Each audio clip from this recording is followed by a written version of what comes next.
जय गुरु जी दोस्तों, एक बार फिर आपका अपना प्रिय आरजे आदि आदि का शमोभे शमानुस सर आपके लिए लेकर आया आपका मनपसंद प्रोग्राम पॉजिटिव कर्मा।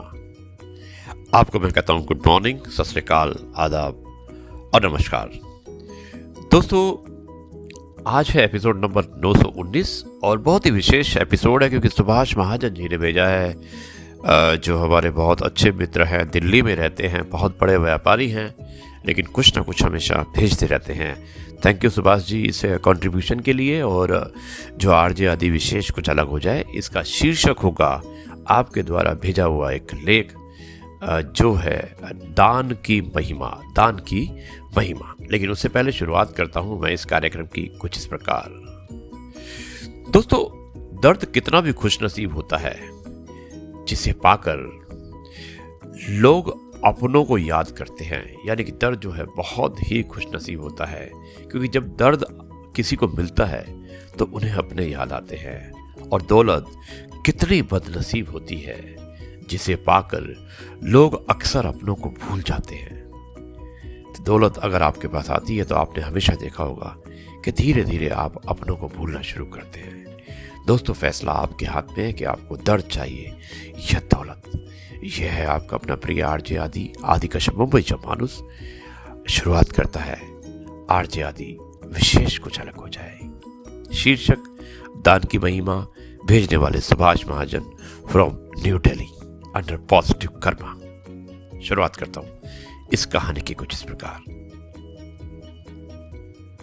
एक भिखारी सुबह सुबह भीख मांगने निकला।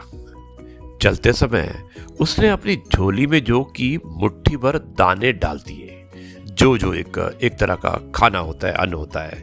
तो उसने क्या किया कि अपनी झोली में मुट्ठी भर दाने डाल दिए जौ के।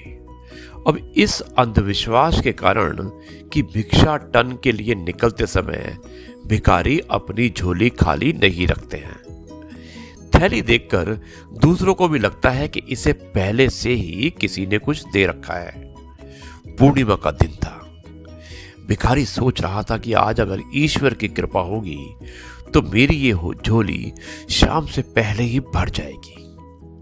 अब अचानक उसे सामने से ही राजपथ पर उसी देश के राजा की सवारी आती हुई दिखाई दी। भिखारी बहुत खुश हुआ। उसने सोचा कि राजा के दर्शन और उनसे मिलने वाले दान से आज तो उसकी सारी गरीबी दूर हो जाएगी और उसका जीवन हमेशा के लिए संवर जाएगा। अब जैसे जैसे राजा की सवारी नजदीक आती गई, भिखारी की कल्पना और उसकी उत्तेजना भी बढ़ती गई। जैसे ही राजा का रथ भिखारी के निकट आया, राजा ने अपना रथ रुकवाया और उतर कर वहां से उतरा और निकट पहुंच गया। किसके? भिखारी के। अब भिखारी की तो मानो सांसें ही रुकने लगी। लेकिन राजा ने उसे कुछ देने के बदले उल्टे अपने बहुमूल्य चादर उसके सामने फैला दी और उसमें भिखारी से याचना करने लगा। भिखारी को समझ नहीं आया कि ये मुझसे भीख क्यों मांग रहा है। ये तो राजा है। अभी वो सोच ही रहा था कि राजा ने दोबारा से भिखारी से भीख मांगना शुरू कर दिया। भिखारी ने अपनी झोली में हाथ डाला, मगर हमेशा दूसरों से लेने वाला मन देने को राजी नहीं हो रहा था। जैसे तैसे करके उसने 2 दाने जो कि जौ के दाने थे निकाले और राजा की चादर में डाल दिए।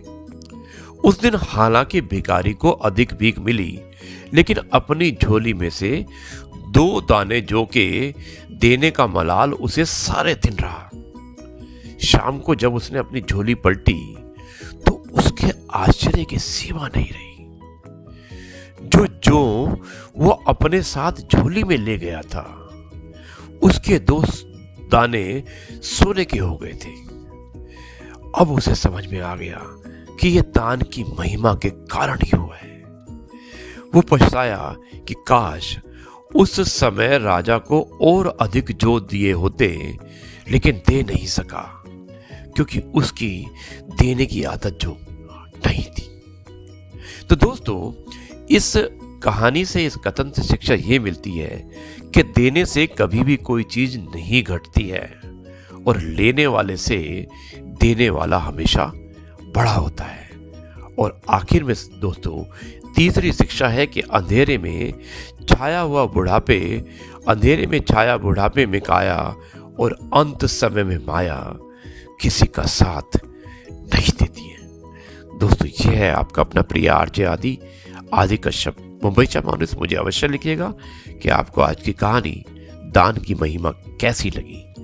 अब मैं इस कार्यक्रम को यहीं पर समाप्त करता हूँ और कल आपसे एक बार फिर मुलाकात होगी कुछ नई बातों के साथ। तब तक के लिए कहता हूँ नमस्कार, जय गुरु जी, शुक्राना गुरु जी।